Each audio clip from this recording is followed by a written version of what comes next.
കർത്താവിൽ പ്രിയരെ, ഇന്ന് ദിവസം നമ്മുടെ ജീവിതത്തിൽ ഏറ്റവും അനുഗ്രഹമായ ഒരു ദിനമായി മാറാൻ പോവുകയാണ്.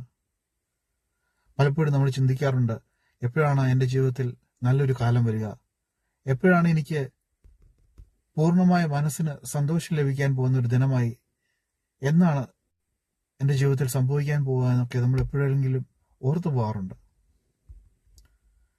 നമുക്കായി ദൈവം തരാൻ പോകുന്നത് നമ്മൾ ഇതുവരെയും കാണാത്ത വലിയ സന്തോഷത്തിന്റെ ദിനങ്ങളാണ്. ഇന്ന് നമ്മൾ ചിന്തിക്കുന്നത് നമ്മുടെ ഹൃദയത്തെ സന്തോഷം കൊണ്ട് നിറയ്ക്കാൻ പോകുന്ന ദൈവത്തിന്റെ വലിയൊരു മനോഹരമായ വാഗ്ദാനത്തെക്കുറിച്ചാണ്. ബൈബിളിലെ ഏറ്റവും അനുഗ്രഹമായ ഒരു വാക്യമാണ് ഇരമ്യാവിന്റെ അധ്യായം 29:11 ദൈവം നമ്മളോട് നേരിട്ട് സംസാരിക്കുന്ന പോലെ നമുക്ക് തോന്നും. അതിലിങ്ങനെ പറയുന്നു, നിങ്ങളെക്കുറിച്ചുള്ള പദ്ധതി എന്റെ മനസ്സിലുണ്ട്, കർത്താവ് അരുളി ചെയ്യുന്നു, അത് നിങ്ങളുടെ നാശത്തിനല്ല ക്ഷേമത്തിനുള്ള പദ്ധതിയാണ്. നിങ്ങൾക്ക് ശുഭമായ ഭാവിയും പ്രത്യാശയും നൽകുന്ന പദ്ധതി. എത്ര മനോഹരമായ ഒരു വാക്യമാണത്. പ്രപഞ്ചത്തിന്റെ നാഥനായ ദൈവം നമുക്കായി കരുതി വച്ചിരിക്കുന്നത് നാശമല്ല, പകരം വലിയൊരു ക്ഷേമവും നല്ലൊരു ഭാവിയുമാണ്. നമ്മുടെ ജീവിതത്തിൽ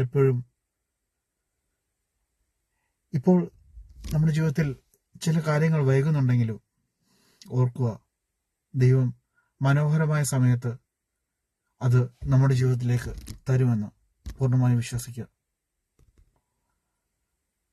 ദൈവത്തിന്റെ പദ്ധതികൾ എപ്പോഴും മികച്ചതാണ്.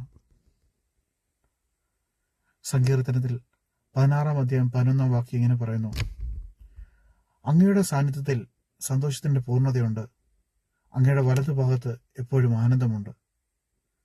നമ്മൾ ലോകത്തിൽ പലയിടത്തും സന്തോഷം തിരയാറുണ്ട്, എന്നാൽ യഥാർത്ഥവും മാറാത്തതുമായ സന്തോഷം ലഭിക്കുന്നത് ദൈവത്തിന്റെ സാന്നിധ്യത്തിലാണ്. നമ്മൾ രാവിലെ എഴുന്നേൽക്കുമ്പോൾ തന്നെ ഈ ദിവസം ദൈവം എനിക്ക് തന്നതാണെന്നുള്ള പൂർണ്ണ വിശ്വാസത്തോടെ, ഇന്ന് എൻ്റെ ജീവിതത്തിൽ വലിയ കാര്യങ്ങൾ സംഭവിക്കുക എന്ന പൂർണ്ണ വിശ്വാസത്തോടെ പ്രാർത്ഥിക്കുക. അനുഗ്രഹമായ ചിന്ത നമ്മുടെ ജീവിതത്തിൽ വലിയ നന്മകൾ ആകർഷിക്കാൻ ഇടവരുത്തും. ഒരു വിത്ത് മണ്ണിൽ കിടക്കുമ്പോൾ അത് ഇരുട്ടിലാണ് കിടക്കുന്നത്. അതവിടെ കിടന്ന് നശിച്ചു പോവുകയല്ല ചെയ്യുന്നത്, പകരം ഒരു വലിയ മരമായി വളർന്ന് പന്തലിക്കാനുള്ള തയ്യാറെടുപ്പിലാണ്. നമ്മുടെ എല്ലാവരുടെയും ജീവിതവും ഇതുപോലെ തന്നെയാണ്.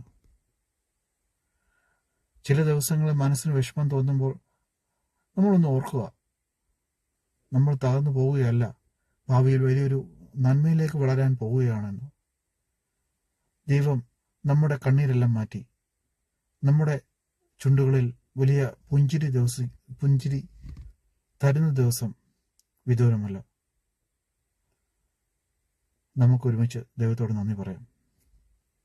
നമുക്കിങ്ങനെ പ്രാർത്ഥിക്കാം.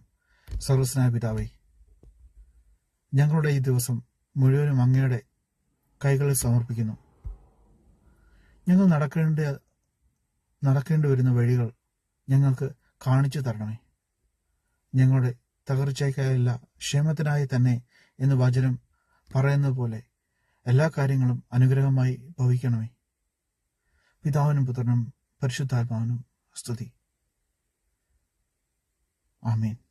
എല്ലാവർക്കും അനുഗ്രഹമായൊരു ദിനം നേർന്നുകൊള്ളുന്നു.